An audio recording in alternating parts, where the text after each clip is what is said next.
Confirm நம்ம செத்து போயிருவான்னு சொல்லி நம்ம ஹீரோக்கு அப்புறம் டவுட் இருந்தாலும் இருக்கக்கூடிய அவனோட அம்மா தான் ரொம்ப கதறி ஃபீல் பண்ணி அழுதுப்பாங்க. நம்ம ஹீரோ பாஸ்ட் லைஃப்ல இருந்து பெரிய மனுஷனா தான் இந்த இடத்துக்கு வந்திருப்பேன், அதனால இப்பெல்லாம் என்னால பார்க்க முடியாது அழுகாதீங்கன்னு சொல்லி நம்ம ஹீரோ சின்ன குழந்தைய கையை வச்சு அசத்துருப்பேன். இதனால இவங்களும் கொஞ்சம் ஃபீல் ஆயிருப்பாங்க. வேகமா இங்க கூட கிங்க பாத்துருக்கானே இருந்திருப்பாங்க. அப்பா தயவு செஞ்சு எனக்கு உதவி பண்ணுங்கன்னு சொல்ல, எதுக்கு நீ மரியாதையே இல்லாம போய் கதவை உடச்சிட்டு வர்ற அப்படின்னு சொல்லி அவரு கத்துன்னு பாரு, என்னை மன்னிச்சுக்கோங்க, தயவு செஞ்சு நீங்க தான் அவனுக்கு உதவி பண்ணணும், உங்களோட பேரனுக்கு நீங்க தான் உதவி பண்ணணும், நீங்க தான் இந்த இடத்துல ரொம்ப ஸ்ட்ராங்கா, தயவு செஞ்சு ஹெல்ப் பண்ணுங்க, உயிரோட இருக்க வாய்ப்பே இல்லைன்னு சொல்றாங்கன்னு சொல்ல, நான் எதை ஹெல்ப் பண்ணணும், அவனுக்கு பேர் வைக்கிற மாதிரி தான் என் வேலை, மிச்சம் எல்லாம் ஓ வேலை, பேர் வச்சதே பெருசு, உன்னை இங்க வச்சிருக்கதே பெருசுன்னு சொல்லி இருந்தாலும் கொஞ்சம் கடுப்பா பேசிக்கிட்டு பாரு.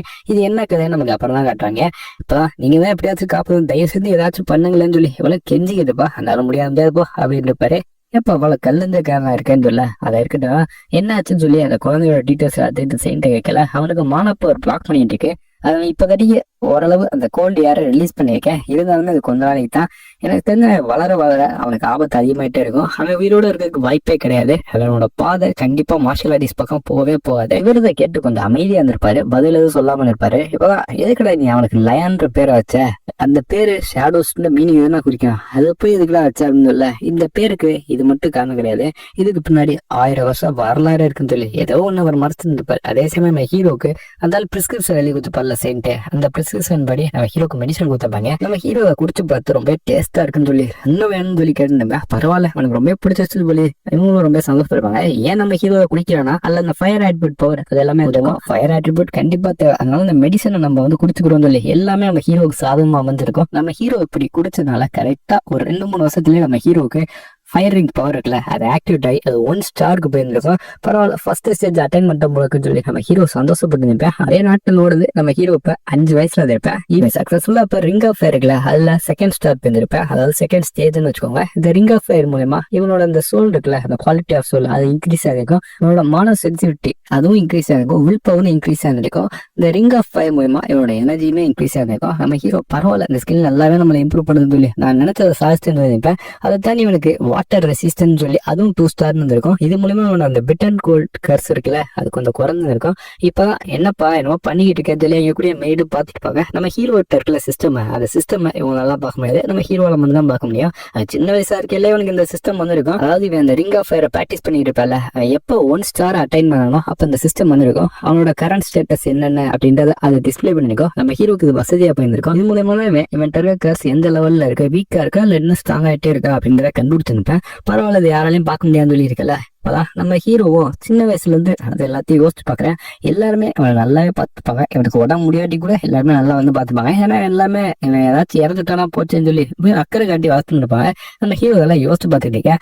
சரி நம்ம எடுத்தோம் கவுத்தோம் சொல்லி ரிவெஞ்ச் எடுக்காம கொஞ்சம் பொறுமையா இருப்போம், நம்மளோட பவர் நல்லா இம்ப்ரூவ் பண்ணுவான். ஏன்னா நம்ம ஹீரோ கொஞ்ச நேரம் ஒன்னா கூட அவனோட ஸ்டாமினா ரொம்ப லோவா இருக்கனால கரெக்டா அவனுக்கு மூச்சு வாங்கி ஒரு மாற்றி ஹார்ட்ல அடைக்கிற மாதிரி இருக்கும். நம்ம ஹீரோ இதுக்கு முன்னாடி ஒரு அசாசினா இருந்தேன், டக்குன்னு கொலை வந்துட்டு நம்ம ஹீரோ வருவேன். அந்த அளவுக்கு பயங்கரமான ஆளு. இப்ப வீக்கா இருக்கேன். ஆனா எனக்கு கிடைச்ச ஒரே நல்ல விஷயம், இந்த ஒரு நோபல் ஃபேமிலியா நான் பிறந்தது, பவர்ஃபுல்லான ஃபேமிலி, இதுல கூடிய ஸ்பாய்ல்மேன்ஷிப் எல்லாத்தையும் நான் கத்துக்கிறேன்.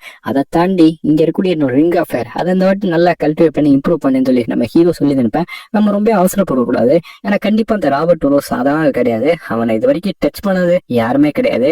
இது வரைக்கும் அவனை கொல்ல நினைச்சவங்கன்னா எத்தனையோ பேரு, ஆனா கொல்ல நினைச்சவங்க செத்து போனதுதான் அறியும். அவனோட நெல்ல கூட யாரும் தொட்டது கிடையாது. அப்படிப்பட்ட பயங்கரமான ஆளு, மார்ஷல் ஆர்டிஸ்டோட கிங்னே சொல்லலாம் அவனை. அப்படிப்பட்டவனை நம்ம எடுத்தவங்க சாதிக்க முடியாது சொல்லி நம்ம ஹீரோ எல்லாம் யோசிச்சு இருக்கல. என்னப்பா ரெடி ஆயிட்டேன்னு சொல்லி இங்க இவனோட அம்மா வந்திருப்பாங்க.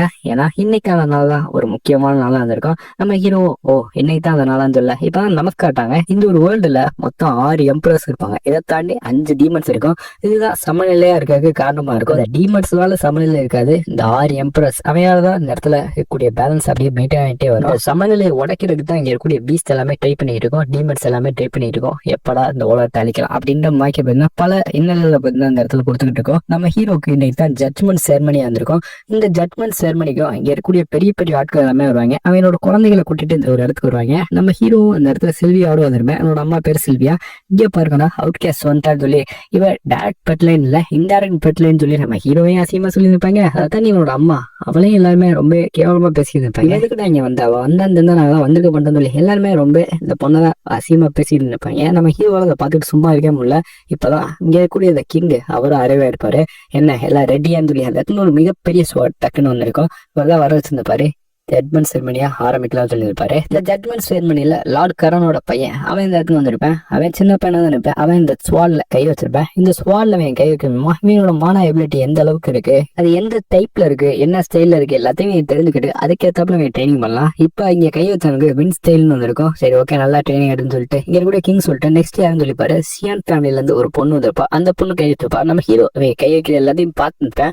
இவங்க எல்லாம் கை வச்சதுக்கு அப்புறம் அங்க இருக்கக்கூடிய லைட் பயங்கரமா மின்னல் வேகத்துல வானத்தை தொடுற அளவுக்கு போயிருங்க அந்த ஸ்வாட் இருக்க வரத்துக்கு. ஆனா நம்ம ஹீரோ கை வச்சா கண்டிப்பா அந்த அளவுக்கு போகாது. நம்ம ஹீரோ எந்த ஒரு எக்ஸ்பெக்டேஷன் இல்லாம தான் இருப்பேன். ஏன்னா ஹார்ட்டை சுத்தி அந்த பிட்டன் கோல்ட் கஸ் அதுதான் இருந்திருக்கும். அதனால இவனோட அந்த ஃபயர் எபிலிட்டியை வெளியில கொண்டாடாம தடுத்துக்கிட்டு இருக்கும். அதனால நம்ம ஹீரோ கண்டிப்பா கேவலமா தான் ஸ்கோர் எடுப்பேன்னு தெரிஞ்சுக்கிட்டே அதுல போய் கை வைக்கலாம்னு நினைப்பேன். இவன் சின்ன குழந்தை அவனுக்கு எதுவும் தெரியாது இல்லையே, அதுல போனேன்னா கை வைக்கணும்ப்பான்னு சொல்லி அவங்க அம்மா சொல்லிப்பாங்க. நம்ம ஹீரோ எல்லாம் தெரியும் சொல்லிட்டு போய் கையை வச்சதப்ப சரின்னு சொல்லி கையை வச்ச அடுத்த செகண்ட் இவன் கண் மாடி ஒரு லைட் சோர்ஸ் மாதிரி வந்திருக்கும். இப்ப அப்படியே பார்த்தா இவன் கண் மாடி இன்னொருத்தர் இருந்திருப்பாரு. அப்புறம் என் கூட மார்சஸ் எல்லாதே வெட்டி சாச்சுருப்பாரு. ஒரு பிளாஸ்ட் ஏற்பட்டிருக்கோம். திரும்ப நம்ம ஹீரோ வந்துட்டா பார்த்தா அவனோட லைட்டு அந்த ஸ்வாடோட உச்சியை கூட தொல்ல கரெக்டா பாட்டத்துல இருந்திருக்கும். என்னடா அது பாட்டத்துல இருக்குது சொல்லி எல்லாமே அவனை கிண்டல் பண்ண ஆரம்பிச்சிருப்பாங்க. இன்டைரக்ட் பிளட்ல இருந்தானே, அதனாலதான் அவனோட பவர் இப்படி இருக்கு. இவெல்லாம் தகுதியே இல்லாதவன், இவன் எதுக்கு இங்க விட்டாயின்னு தெரியல, ஏதோ பெரிய இடத்த ஆளோட பேரனால விட்டுட்டாயின்னு சொல்லி எல்லாருமே அந்த ஆள் இருக்கையில இப்படி வாய் குசாம பேசிட்டு இருப்பாங்க. இந்த பொண்ணோட தோட்டத்துல வேணா ஒரே ஹேரு ஒரே கண்ணுல வேணா அந்த பையன் இருக்கான், மத்தபடி ஒரு பவர் இல்லைன்னு சொல்லி எல்லாமே நக்கலா பேசிக்கல. என்ன சவுண்டு ரொம்ப ஜாஸ்தியாது எல்லாம் பாத்துட்டீங்கல்ல, ஜட்மெண்ட் செரமனி முடிஞ்சுல கிளம்ப வேண்டியதானே, இங்க இருக்கிறீங்கன்னு சொல்லி இங்க இருக்கக்கூடிய கிங் அவரும் கத்தி இருப்பாரு. எல்லாமே கிளம்பி இருப்பாங்க. இப்போ என்னடா இப்படி ஆயிப்போச்சுன்னு சொல்லி பக்கத்துல இருக்க ஒரு ஆள்கிட்ட அவர் பேசிட்டு இருக்கல, இப்பதான் பேட்டி ஆச்சுன்னு சொல்லி அவரே எதுவும் சொல்ல வந்திருப்பாரு. பார்த்தா அந்த ஸ்வாட் அது பயங்கரமா ஒளி எழுப்பிருந்திருக்கும். பயங்கரமான ஒளி அந்த ஸ்வாடை தொட்டுக்கிட்டு மேலே வானத்தை தொடுற அளவுக்கு பண்ணிருக்கும். இவரு பார்த்து மேன்பாரு, இது கோல்டன் ஃபிளேம் ஆச்சு, இது எப்படி இங்கேன்னு சொல்லி இவர் சாக்கா இருந்திருப்பாரு. ஆக்சுவலா இந்த பவர் இந்த கோல்டன் ஃபிளேம் இருக்குல்ல, இது எங்களோட வம்சமா அந்த ஃபயர் பவரா இருந்திருக்கும். இது கிட்டத்தட்ட டீமல் ரெலிமே அழிக்கிற அளவுக்கு பயங்கரமான ஃபயர் பவர் வந்திருக்கும். இந்த கோல்டன் மானா கோல்டன் ஃபிளேம் இது கண்டிப்பா சாத்தியமே இல்லையா அப்படின்னு சொல்லி ஒரு சாக்கா இருக்கல. இப்பதான் இவர் புரிய வருது, இது உங்க வம்சத்துல இது வரைக்கும் தொட்டு தொடர்ந்து வந்ததுல ஃபர்ஸ்ட் பிறந்தவருக்கு இருக்கும், அதுக்கப்புறம் கடைசியா இப்ப இவனுக்கு தான் வந்திருக்குன்னு சொல்லி இவர் சாக்கா இருந்திருப்பாரு. இந்த மாதிரி ஒரு பவர் இதை நான் பார்த்ததே இல்லையே, யாரா நீ அப்படின்னு சொல்லி நம்ம ஹீரோவை பார்த்து அவரை மறந்துருப்பாரு. நம்ம ஹீரோக்கெல்லாம் தெரிஞ்சுக்க இவர் ஒரு ஆளுக்கு மட்டும் தான் இருந்திருக்கும். நம்ம ஹீரோவும் கொஞ்சம் கொஞ்சமா இம்ப்ரூவ் ஆகி இப்ப 12 வயசுல இருந்திருப்பேன். இவரோட அந்த ஃபயரிங் எபிலிட்டி இருக்குல்ல, அது பண்ணா இப்ப 3 ஸ்டாருக்கு ரீச் ஆனிருக்கும். கோல்டு ரெசிஸ்டன்ஸும் நல்லபடியா ரீச் ஆனிருக்கும். நம்ம ஹீரோக்கான ஜட்மெண்ட் செரமனி எல்லாமே முடிஞ்சிருக்கும். நம்ம ஹீரோ நல்லா ரிலாக்ஸா உட்காந்துக்கிட்டு இருப்பேன். ஆல்ரெடி நம்மளோட பவர் இப்ப 2 ஸ்டார்ல இருந்து 3 ஸ்டார் இம்ப்ரூவ் பண்ணியாச்சு. நமக்கு 12 வயசு வரை ஆயிடுச்சு. நம்மளோட அந்த கோல்ட்னஸ் பாடி லென்ஸ்ல அது இப்போ கொஞ்சம் குறைஞ்சிருக்குன்னு சொல்லி நம்ம ஹீரோ பிசிக்கல் ட்ரைனிங் எல்லாத்தையும் ஸ்டார்ட் பண்ண சொல்லியிருப்பேன். இப்பதான் நீ ரெடியாப்பா நம்ம கிளம்பலாமான்னு சொல்லி இங்கே அவனோட அம்மா அவனை கூட்டிட்டு போய் கண்டிருப்பாங்க. நம்ம ஹீரோ திரும்ப எல்லாம் பார்க்கும் போது கட்டுப்பேன். இப்ப ஜட்மெண்ட் செரமனி முடிஞ்சிருக்கும். நம்ம ஹீரோ இப்ப இங்க எதுக்காக வந்திருப்பானா, நம்ம ஹீரோட்ட பார்த்து பேசுறதுக்கான கிங்கே வந்திருப்பாரு. ஏன்னா கிங் என்ன சொல்றான்னா, உனக்கு கொடுத்த பேசிக் ட்ரெயின் அதுக்கான நோட்டீஸ்க்கு நீ எதுவுமே சொல்லாம இருக்க, என்ன தைரியத்துல நேர்ந்துகிட்டு இருக்கேன்னு சொல்லி சில்வியா தான் இங்க இருக்கக்கூடிய கிங்கும் கத்திருந்திருப்பாரு. நம்ம ஹீரோக்கு கண்டிஷனுக்கு கண்டிப்பா அந்த ட்ரைனிங் எல்லாம் போனான்னா உடம்பு தாங்காது, தெரிஞ்சுக்கிட்டு தான் அப்படி பண்ணுவீங்களா, அவன்கிட்ட எனர்ஜி எல்லாம் சுத்தமா இல்ல அப்படின்னு சொல்லி சில்வியா சொல்ல, அதெல்லாம் எனக்கு தெரியாது, நீ நான் சொல்றதான் கேட்டாகணும், நான் தான் ஆல்ரெடி சொன்னமே, இந்த இடத்துல யாருக்கும் நாங்க எந்த ஒரு அட்வான்டேஜும் கொடுக்க மாட்டோம், எல்லாருமே இந்த இடத்துல சமம் தான், ஈவன் என்னோட பேரா இருந்தாலும் சமம் தான், எல்லாத்துக்கும் ட்ரைனிங் கிடைக்கும், அவனால நடக்க முடியலன்னா தவந்தாச்சும் இந்த ட்ரைனிங் வரணும். ஏன்னா இந்த ஃபேமிலியோட நேம் அப்படி, இந்த ஃபேமிலியோட நேம கெடுக்கிறவருக்கு யாரும் தான் எனக்கு சுத்தமா பிடிக்காது. என்ன இப்ப இந்த இடத்துல வந்து நீ போறியா, அவனுக்கு ட்ரைனிங் கொடுக்க முடியாதுன்னு சொல்லிட்டு இந்த இடத்துல நீ கிளம்ப போறியான்னு சொல்லி இங்க இருக்கக்கூடிய அப்பா கொஞ்சம் கடுப்பா சொல்லியிருப்பாரு. உனக்கு அப்படி போகணும்தா திரும்ப இஷ்டத்துக்கு போய்க்க அப்படின்னு சொல்ல அங்க இருக்க பாருங்கடா, அவ திரும்பி போப்பாரா, அவரோட மானா பவர் எல்லாத்தையும் டிசைட் பண்ணிட்டு திரும்பி போப்பாரல, ஆனா அவட்டதான் மானாக்கு ஒரு எதுவும் இல்லையே சொல்லி அங்கே சுத்தி இருக்கவங்க எல்லாம் பேச ஆரம்பிச்சுப்பாங்க. நம்ம ஹீரோ ஏவல இப்ப ட்ரீட் பண்றாங்க அப்படின்றத நினைச்சு பார்த்துட்டுப்பேன். ஏன்னா இந்த பொண்ணு இந்த ஃபேமிலியை விட்டு கிளம்பிருப்பா, இவரோட மானாக்கோரி எல்லாத்தையும் ஒட்டச்சு போட்டு இவளுக்கு பிடிச்ச ஆளோட கிளம்பிருப்பா. அதுதான் நம்ம ஹீரோட அப்பா வந்திருக்கும். அதுக்கப்புறம் பிரெக்னண்டா இருக்கையில அந்த அப்பா இறந்துருப்பாரு. இதுக்கப்புறம் இந்த பொண்ணுக்கு வழியே இல்லை, கரெக்டா திரும்பி போயான்னு சொல்லி இவளும் திரும்பி வந்திருப்பா. இதான் நடந்த கதையா இருக்கும்.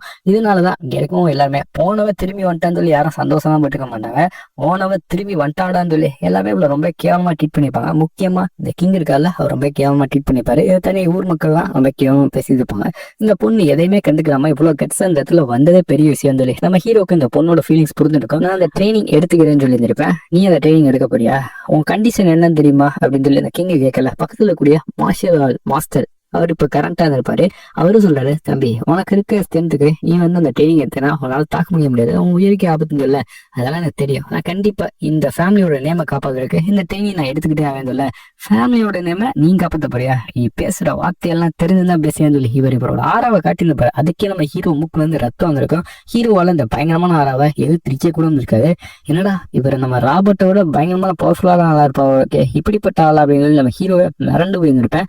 சின்ன குழந்தை அவன் எதுவும் பண்ணாங்க சொல்லி அந்த மார்ஷியல் ஹால் மாஸ்டரும் சரி அவங்க அம்மாவும் சரி அவன்கிட்டயும் அவங்களோட ஆறாவை காட்டுறீங்கன்னு தெரியல, நான் பேசிக்கிட்டு இருக்கேன்ல, நீங்க கொஞ்சம் கம்முன்னு இருக்கேன்னு சொல்லி இவர் ஆஃப் பண்ணிப்பாரு.